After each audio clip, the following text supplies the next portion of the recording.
What's going on, everyone, and welcome to the Rabid Mining YouTube channel. Rabid here, and we got some exciting news. Now, we do know about 9 days ago, Gminer did release the update to display memory temperatures under Linux for NVIDIA GPUs with GDDR6X memory.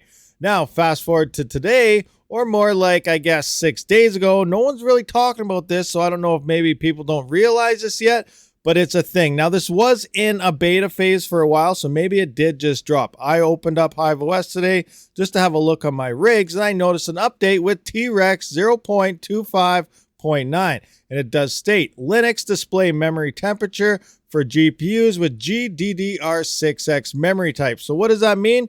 We can now see the memory temperatures in HIVEOS with the latest Trex Miner. So anyone that is using GPUs with GDDR6X memory, that's your 3070 Ti's, 3080s, 3080 Ti's, as well as your 3090s, you can now see, if your memory is cooking. So I'm going to jump into HIVEOS here and just show you some quick ways where you can check on your memory temp. So I'm just going to use the RevTech test rig. If you're unfamiliar with HIVEOS, I'm sure most of you are. But you'll see this little doohickey right here and just hit the upgrade button. And now it does have a date, 03/20, so March 20th. So 2 days ago is when this update actually came out. Time of recording this video is the 22nd. So you can see Trex, memory temps, GDDR6X right here. So all you got to do pretty much is click on here, force update, reboot after complete, and then just hit your upgrade button. And that's how you actually upgrade HIVEOS to the latest version. Now I'm going to jump into a rig that actually has, GDDR6X memory. You can see the 3090 here. It's slightly throttling a bit. It's getting a little warm out. I could crank my fans up on the OCTOMINER a bit more, but I'm not really going to do that. Not yet anyway, but, I plan on selling this GPU potentially in the future anyway. But, first thing you got to do here is you can check it with remote access number 1. That's shell in a box. So SSH in. You hear anybody talk about SSH? This is what it is, shell in a box. So you just click your little icon up here like you just see me do, remote access. Default, if you did not change your password and username, I highly recommend you guys do that. It is just user N1. Yes, mine's currently at the default. Once you're into this screen, all you got to type in is miner. Now, if you have a mixed rig, you're going to want to type MOTD space watch. That way you can switch between multiple miners. Example, if you have Team Red Miner on AMD cards and Trex Miner on NVIDIA cards within the same rig in HIVEOS is how you would kind of do that. I do have previous videos on it, but we're just going to hit enter now. And you can see right now, 106 on the memory here. This is our 3090. And then you can see we also get memory temps on the A2000s. Now, I'm not sure how long that's been there before. I'd have to look back and revert it and see, if we actually have temps before this update or not. Because I don't remember seeing them, but I don't really SSH in unless I absolutely have to. But we do have A2000 temps as well. But what's interesting is that's GDDR6 memory. And that is the same as your 3070, 3060 Ti's, and 3060s, but there's no memory temps for them. So different controllers, or depending how the PCB is, maybe that has an issue with what's going on here. But regardless, we can now see, at least in my 3090 and my A2000s, our memory temps. And we're in the red when it comes to our memory temps on this 3090. Now, there's another faster way. Instead of actually SSHing in, you can just pull your miner log from HIVEOS. You can see your little pickaxe up here. This is miner actions. You can just click on that.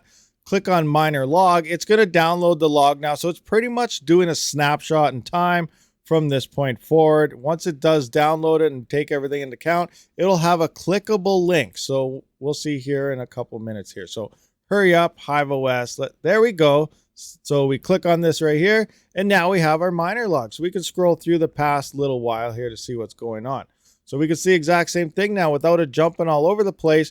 We can see we got some accepted shares. We got our miner screen is running. And here is our memory temps. Again, the 3090 is pulling 121.36 mega hash. Normally it's about 123 if it's not throttling.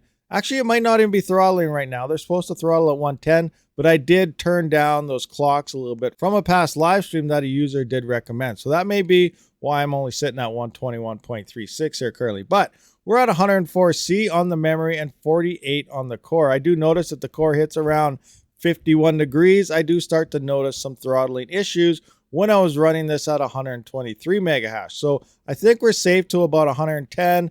Once we start going over that, like 110.4, 110.5, you will start experiencing throttling issues. Now, most people, they'll see this red and they'll want to be like, oh, I should change memory pads. Well, in theory, yes, I should change my memory pads, but I'm not going to. Like I said, I don't really plan on keeping the 3090 around too long. After Ethereum, this is probably one of the worst GPUs to have in your arsenal. While I'm here and at it, I want to kind of compare. I haven't checked Gminer LHR unlocktivity yet for a while, so I'm curious. Here I have the 3060 running at 36.10 mega hash, and I have one more LHR card here. This is this MSI, which I don't even know why I got.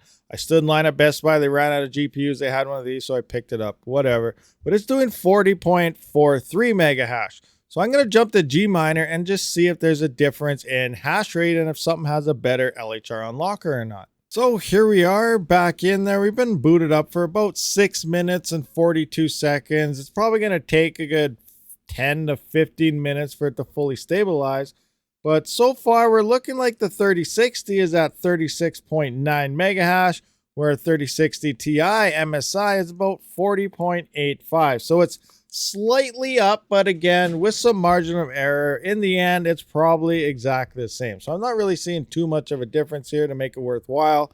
You know, the end result would be pulling these out of the OCTOMINER rig and actually throwing them on the test bench to see how much power they're drawing. We did notice in previous tests that Trex was more stable on power, and LOL Miner as well as Gminer did fluctuate quite a bit, which is actually harder on the GPU in the long term. But again, you know, we're going to have to do some new tests moving into the future to see how stable the power is and everything on these GPUs with LHR unlockers. At the same time, you know, after Ethereum's gone, we don't really have to worry about LHR lockers anymore. All right, guys, so this does pretty much wrap up this video. I appreciate all you guys for showing up and watching my video. Let me know in the comments below, were you already aware of Trex Miner or were you not aware? Like I said, no one mentioned any previous live streams or anything I was at. So hopefully this helps you out. Hopefully you know that now they are here. And if you left the HIVEOS for Windows due to the memory temp thing and you need to go back now, awesome, glad to help you out. If you're ever purchasing anything, be sure to use a link in the description. It greatly helps the channel.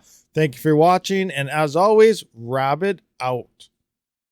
Thank you for watching my video, and if you haven't seen one of these, be sure to check them out. And if you already seen them, maybe you missed something, might have to watch it one more time. And if you just let it play in the background, that's all right as well. I do try to live stream every weekend as well as every couple days during the week. So be sure to be subscribed so you don't miss that. As always, have a great day.